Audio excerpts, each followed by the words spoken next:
ఇక ఇదే అంశంపైన చర్చిద్దాం. మనతో పాటు ఉన్నారు, జూమ్లో అందుబాటులో ఉన్నారు కల్నల్ పిఎం అర్జున, మాజీ సైనిక అధికారి. సార్ నమస్తే సార్, జై హింద్. నమస్తే అండి. అయితే అర్జున గారు, తాజాగా విడుదలైన చిత్రాలతోనైనా పాకిస్తాన్ నిజం ఒప్పుకుంటుందని భావించవచ్చా? ముందుగా రాజ్ న్యూస్ స్టాఫ్ కు ప్లస్ ప్రేక్షకులకు నమస్కారం అండి. మనం శ్లోకంతో పాటు ఇంత క్రితం కూడా చాలాసార్లు డిబేట్ చేశాను. మన ఒక శ్లోకంతో పాటు జై భారత్ అండ్ జై జవాన్, ఇదే శ్లోకంతో ముందుకు పోవాలండి. మనం అలాగే ముందుకు పోతున్నాము. లాస్ట్ ఒక చాలా డిబేట్లు రాజ్ న్యూస్ లో కూడా చెప్పాను కూడా, 2 రోజులు అండి 40 years తర్వాత చూడండి దీని రిజల్ట్ ఏమొస్తుంది అని చెప్పేసి నేను క్లియర్ గా చెప్పాను. నేను అది రాజ్ న్యూస్ దీంట్లో డిబేట్ లో చెప్పినట్టుగా ఉన్నాను నేను, కానీ కొన్ని ఛానల్లో మాక్సిమం కవర్ చేశాను. పాకిస్తాన్ భారత్ తలపడాలంటే వాళ్ళకు యాక్చువల్లీ అంత ఆయుధ సంపద లేదండి. ఇది ముందుగా చాలాసార్లు నేను చెప్పాను. అదే మనము ఒక ఏనుగు అంటే వాళ్ళు ఒక చిన్న ఏదో పిల్లో లేకపోతే కథ కుందేలో అనుకోవచ్చు వాళ్ళని, అంతే దర్శిట్ అంతే. సో పాకిస్తాన్ ఇప్పుడు మన ఏమి ఏంటంటే ఇండియా ఏం చేసింది, సో April 22న జరిగిన ఆ రాక్షసత్వానికి, ఉగ్రవాదులు చేసిన రాక్షసత్వానికి మనం ఆపరేషన్ సింధూర్ మొదలు పెట్టాము. అది May 7వ తారీఖున మనం పోయి పాకిస్తాన్ లో ఉన్న స్థావరాలు కాదండి, అది కేవలం POKలో ఉన్న స్థావరాలు. POK పాకిస్తాన్ ఆక్యుపైడ్ కాశ్మీర్, అక్కడ ఉన్న దీంట్లో ప్రదేశంలో 9 స్థావరాలు అంటుకొని 9 స్థావరాల నుంచి మన మిజైల్ తోటి మన భూభాగం నుండి మిజైల్ పంపించాము. 9 మిజైల్ కరెక్ట్ గా టార్గెట్ చేశాయి. 9 స్థావరాలను మనం అంతం చేశాము. దాని తర్వాత పాకిస్తాన్ మన మీద కక్ష కొద్ది, మన మీద వాళ్ళ మీద దాడి చేశామని అనుకొని వాళ్ళ కక్ష కొద్ది వాళ్ళు కాల్పులు స్టార్ట్ చేశారు. అది త్రూ డ్రోన్ల తర్వాత, దాని తర్వాత కాల్పుల ద్వారా, మిజైల్ తర్వాత దాంతో ఇది చేశారు వాళ్ళు. అది మన ట్రెటీలో అదే ఒప్పందం ప్రకారం కాల్పులు చేయకూడదు వాళ్ళు మనకు, ఎందుకంటే మనం పాకిస్తాన్ మీద దాడి చేయలేదు. మనం కేవలం ఉగ్రవాదుల స్థావరాల మీద దాడి చేశాము. దాన్ని కాస్త అర్థం చేసుకోలేదు పాకిస్తాన్. వాళ్ళు ఒక రివెంజ్ తోటి మన మీద దాడి చేశారు. అది 3 రోజుల పాటు జరిగింది. అయినా వాళ్ళు దాంట్లో సక్సెస్ కాలేదు. ఇందులో మళ్ళీ అమెరికా ఇన్వాల్వ్ అయ్యి వాళ్ళు చెప్తున్నారు మేము పాకిస్తాన్కి వచ్చి మేము కన్విన్స్ చేశాము. దాని తర్వాత ఇద్దరు DGM అంటే director general of military operations అనమాట. ఇక్కడ మన ఇండియా DGMO కానీ అక్కడ పాకిస్తాన్ DGMO కానీ ఇద్దరు కూర్చున్నారు.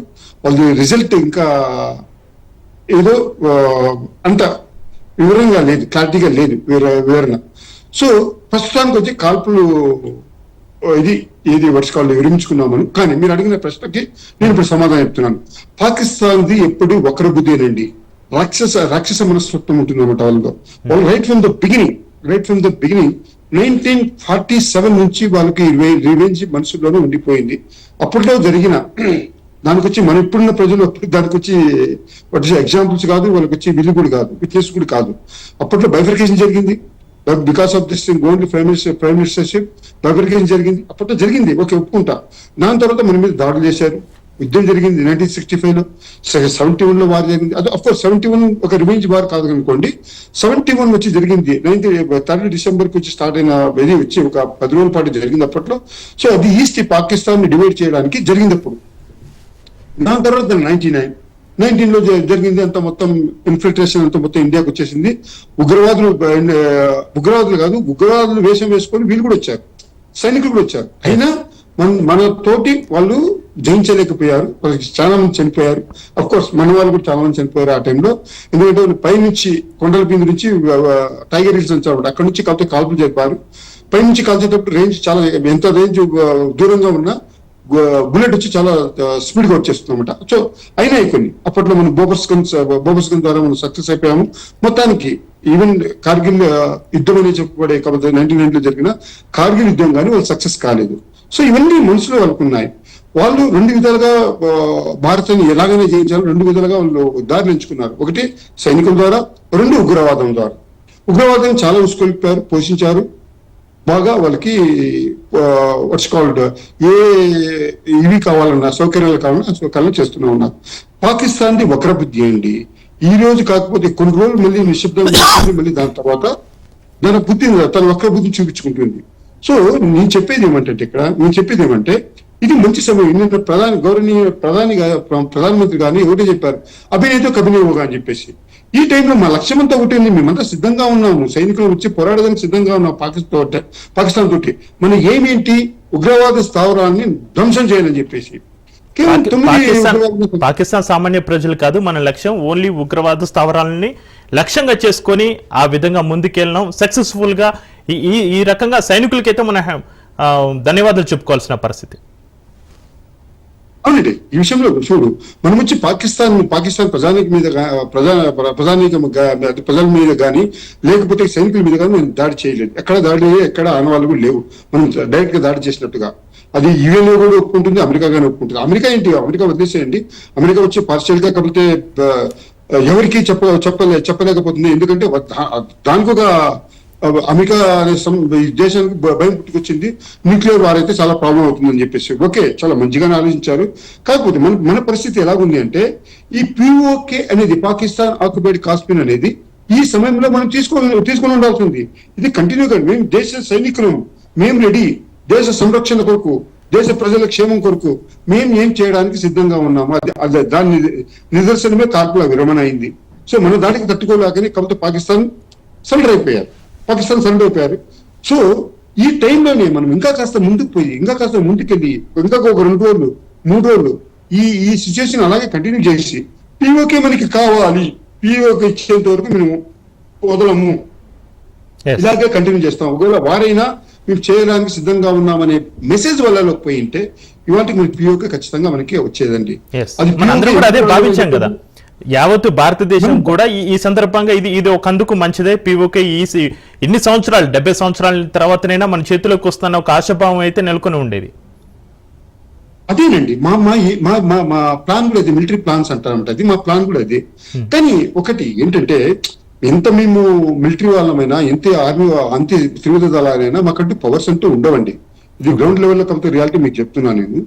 మాకంటూ powers finally in case of anything war what to take permission from the honourable prime minister only. Okay, honourable prime minister plus defence minister ఏం చెప్పినా చేయాల్సిందే. కాల్పులు ఉద్యోగం చేస్తాము, కాల్పులు మళ్ళీ స్టార్ట్ చేయమంటే మనం చేయడానికి రెడీగా ఉంటాం. ఈ సమయంలో మా మెయిన్ కవిత ఆర్డర్స్ మేము ఎక్కడ తీసుకోము. ఎందుకంటే దేశ పరిస్థితి, దేశ భద్రత గురించి ఆలోచించవలసిన విషయం ఇది. సో ఈ టైంలో మేము ఎప్పుడో ఎవరికి కాకపోతే హాని చేయకుండా, సపోజ్ ప్రైమ్ మినిస్టర్ కాల్పులు విరమణ చేయమన్నాడు. ఏ రోజు ఇది 9వ తారీఖు ఈవినింగ్ కవిత నైట్ జరిగింది, ఇది 9వ తారీఖు. దాని తర్వాత మేము విరమణ చేసుకున్నాము. ఓకే, విరమణ చేసుకున్న తర్వాత 10వ తారీఖు ఈవినింగ్ వచ్చి ఇది జరిగింది ఇది. సో దాని తర్వాత ఏంటంటే మనకు పిఓకే అనేది అక్కడ 9 స్థావరాలు, వాళ్ళు 9 స్థావరాలు కాదు, ఇంకా చాలా స్థావరాలు ఉన్నాయి, హిడెన్ కాకపోతే శిబిరాలు చాలా ఉన్నాయి అక్కడ. అవన్నీ ధ్వంసం చేసి ఉండాలి మన ఎయిమ్ ఇది.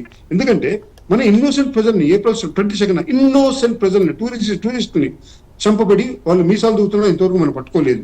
వాళ్ళు అక్కడ దాక్కున్నారు పిఓకేలు. చాలా మందిని తెలుస్తున్న ప్రశ్న కూడా ఇదే, మన టూరిస్టులని కాల్చి నిర్దాక్షిణ్యంగా కాల్చి చంపేసిన టెర్రరిస్టులు ఇప్పటికి ఎందుకు పట్టుకోలేకపోయామని కూడా. అదేనండి చెప్తున్నాను కదా, అదే వాళ్ళు వచ్చి within short period they have been escape to, వాళ్ళు వచ్చి వెళ్ళిపోయి పిఓకేలో దాక్కున్నారు. ఇప్పుడు పిఓకే మన ప్రాంతం కాదని చెప్పేసి వాళ్ళు చెప్పబడుతున్నారు, కానీ మన ప్రాంతం ఏది, కానీ మనం కాల్పు చేయలేకపోతున్నాము. అదే ప్రాబ్లంగా ఉంది కదా. మన భూమి మీద మనం కాల్పు చేయకుండా ఎవరండి ఇదే నిర్ధారణ చేయడానికి వాళ్ళు ఎవరండి? పాకిస్తాన్. సో వాళ్ళు వచ్చి యూఎన్ఓ ద్వారా చెప్పుకున్నారు పాకిస్తాన్ ఆక్యుపైడ్ కాశ్మీర్ వచ్చి మాది అని చెప్పేసి. ఇప్పటికేదంటే మాట అంటున్నారు, వాళ్ళు ఇంతవరకు చెప్పలాది. పాకిస్తాన్ వచ్చి no so far they have not declared. Okay, PoK మేము ఆక్రమించుకున్నాము ఆ టైంలో. ఓకే, సో మేము ఇప్పుడు ఇవ్వడానికి రెడీ అని చెప్పేసి వాళ్ళు తయారుగా లేరు. వాళ్ళు ఇవ్వరండి, ఇది కొనసాగిస్తారు ఇది. ఎందుకంటే దీని నుంచే మనకు ప్రాబ్లం. ఎందుకంటే పిఓకే ద మూమెంట్ మనం తీసుకున్నామంటే వాళ్ళకి రక్షిత ఇది వచ్చి వాళ్ళ సైనికులు రావడానికి వాళ్ళకి చాలా ప్రాబ్లం అవుతుంది. అప్పట్లో చాలా థింక్ చేసేవాళ్ళు, చాలా ప్లాన్ చేసే పిఓకేని ఆక్రమించుకున్నారు. మనం ఊరికే ఉండిపోయాం, మనం ఆక్రమించుకున్నామండి. అప్ టు లాహోర్ వరకు వెళ్ళాం 71 వార్లో. అదే విషయం చాలాసార్లు డిబేట్ లో కూడా చెప్పాను మీకు ఆ విషయం. 71లో అప్ టు లాహోర్ వరకు వెళ్ళాము. కాకపోతే ఒప్పందం తర్వాత యుద్ధ విరమణ తర్వాత ఒప్పందంలో మన లాహోర్ వాళ్ళు ఆక్రమించుకున్న ప్రాంతం వచ్చి వాళ్ళకి వాపస్ చేశాము. మనం కూడా మనం చెప్పే ఇండియన్ ఆక్యుపైడ్ లాహోర్ అని చెప్పిండొచ్చు కదా, మనం చెప్పలా. మనకు ఉదార బుద్ధి ఉంది, దయాగుణం ఉంది, అందుకే వాళ్ళకి వచ్చి వాపస్ చేశాము. ఆ జ్ఞానం, ఆ సింపతి, ఇది వచ్చి వాళ్ళ లేదు. పిఓకేని అప్పుడు ఆక్రమించుకున్నారు, ఇప్పుడు కూడా ఆక్రమించుకున్నారు, ఇప్పుడు కానీ వాళ్ళు వదలరు. ఈ సమయం మంచి సమయంగా ఉందండి. దేశ ప్రజలంతా ఎదురు చూస్తున్నారు. ఈవెన్ ఎవరు అబ్జెక్ట్ చేయలేదండి. మన దేశ ప్రజలు అందరికీ నా నమస్కారం అండి. దేశ ప్రజలు ఎవరు అబ్జెక్ట్ చేయలేదు.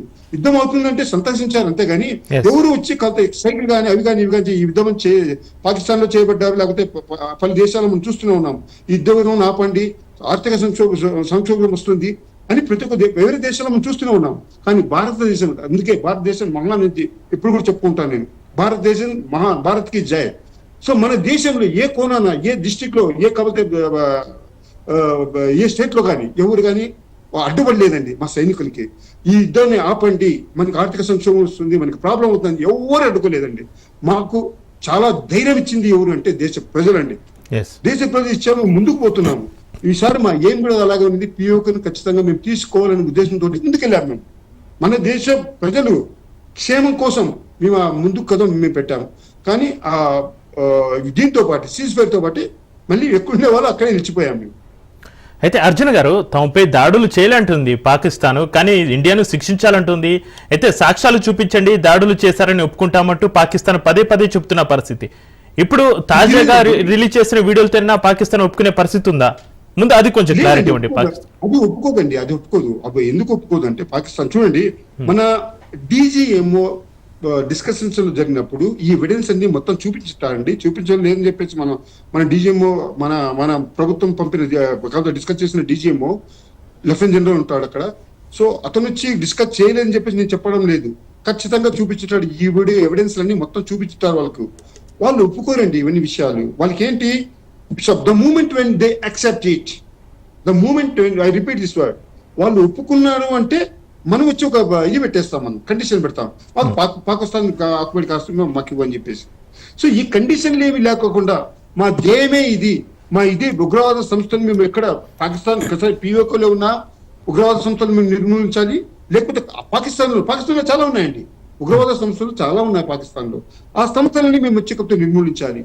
ఈ దేనితో ముందుకు పోయింటే ఇవాటికి మనకి ఈ రోజు ఎంత 10వ తారీఖు సీజ్-ఫైర్ అయింది కదండి, ఇవాళ 13వ తారీఖు, ఇవాళకి మనకి పిఓకే వచ్చిండేదండి.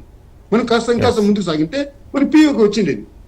అప్పుడు మళ్ళీ కాకపోతే వీళ్ళు యుఎన్ఏ ఇన్వాల్వ్ కావడం, కాకపోతే అమెరికా ఇన్వాల్వ్ కావటం, వాళ్ళు చెప్పడం వీళ్ళు చెప్పడం, మనకి ఇదంతా పెద్ద ప్రాబ్లం అయిపోయింది మన దేశ వ్యవస్థకి.